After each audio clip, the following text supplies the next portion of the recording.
Security professionals should take protective measures to ensure the security principles of the systems. In addition to that, careful attention should be given to ensure the security of the system itself, because if a system has a flaw in itself, then the applied configuration would be deemed nearly useless. This demands understanding the system or computer architecture, which is basically the different components of the system and their design. Computer architecture is an engineering field concerned with the design and building of computer systems.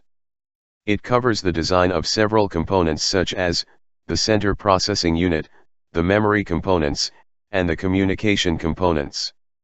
Computer's hardware represents the physical components, or the tangible parts of a computer. The CPU is the main part of the hardware, and it is a chip that manages all the major and complex operations of the system, and allows the computer to perform its tasks. The CPU understands the instructions through the assembly language, where compilers are used to translate the high-level programming languages used by the operating system. Using this method, and since the assembly language is considerably simple, the CPU is capable of performing logical and computational operations at fast speeds. With the advancement in technology, computer users started demanding more features to be added to the systems, and to increase the information processing rates. This led to the creation of several methods to meet those needs, such as multitasking, multiprocessing, multiprogramming, and multithreading. Multitasking refers to performing two or more tasks at the same time. However, the exact operation of multitasking is that the CPU executes the commands of different tasks at high speeds, switching between them, but appearing that the tasks are being performed simultaneously. Multiprocessing is when multiple CPUs are being used to perform a task or to execute an application. This is evident when a complex application wants to perform several operations at the same time, so it distributes those operations on the different CPUs that the system operates.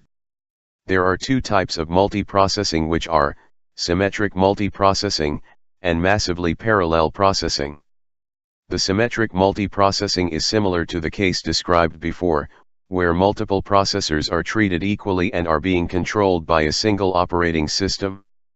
These processors share the same memory resources and the same data bus. The second type, called massively parallel processing, is intended for operations that require intensive computational power. In this type, a big number of processors is being used that could reach thousands, and each processor has its own operating system and memory resources. However, there exists a software that coordinates the operations and activities of all these processors. When an intensive task is encountered, the software assigns it to a processor, which breaks this task down into several manageable parts, and distributes them on the other processors for execution. After each part is completed and sent back to the main processor, it assembles them and returns them to their respective application. These systems are normally very powerful, but also very expensive at the same time, and are used in fields of military and scientific research.